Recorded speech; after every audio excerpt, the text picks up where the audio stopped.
Welcome back. Let's learn about a couple new directives. There's a bunch of them, and they're really useful. Here you can see we're inside of our index.html, and we have our gem data. Let's add a new key and value to our gem called canPurchase. We'll set it to false because we can't purchase this gem. Then inside of our index.html, there's a button there called Add to Cart, and we only want that to show up when canPurchase is true. How might we use a directive to create this behavior? So here we'll use the ngShow directive and specify an expression. That expression is going to be store.product.canPurchase. This directive is telling our button to only show if the value of its expression is true. In our case, it's false, so that button element won't show up on the page. So here we are in our web page, and as you can see, there's no Add to Cart button. However, if we go back into our code, change canPurchase to true, and refresh the page, you'll see now it's there. What would happen though if we didn't have a canPurchase property on our current gem? Well, Angular's nice enough to interpret that as a falsy value. So even without that property, it's not going to show the Add to Cart button. Let's add another property to our gem. We'll call it sold out. And if sold out is true, we don't want to show the product on the page at all. So we're going to use a directive ngShow again. We can say ngShow equals natstore.product.soldout.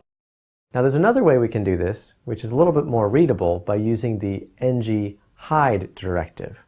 So we can use ngHide store.product.soldout. So it's saying hide this product when we're sold out. And the HTML is a little more readable. What good is a store without multiple products? We only got one. So let's jump back into our app.js and change gem into gems. And you'll notice here, now we have an array with a little bracket. And now our products are equal to gems. Cool. But how are we going to display all these products inside of our index.html?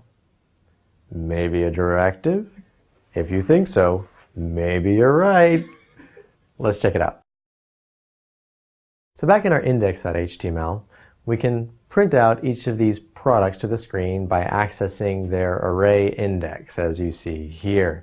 But this is not very dynamic, just listing out each of the products using their array indexes. So let's use a directive to iterate through each of the items in the array. To do this, we'll use the ngRepeat directive. The ngRepeat directive takes a special Angular expression. In this case, we're saying product in store products. Store products is the array we want to iterate through. Inside of this element, product refers to the current product, and we can print out all of its properties.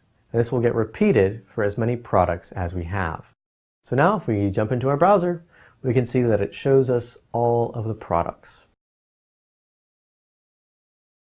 In this level, we learned about 4 core Angular concepts. We learned about directives, which are HTML annotations that trigger JavaScript behaviors. We learned about modules, which is where our application components live. We learned about controllers, which is where we add application behavior.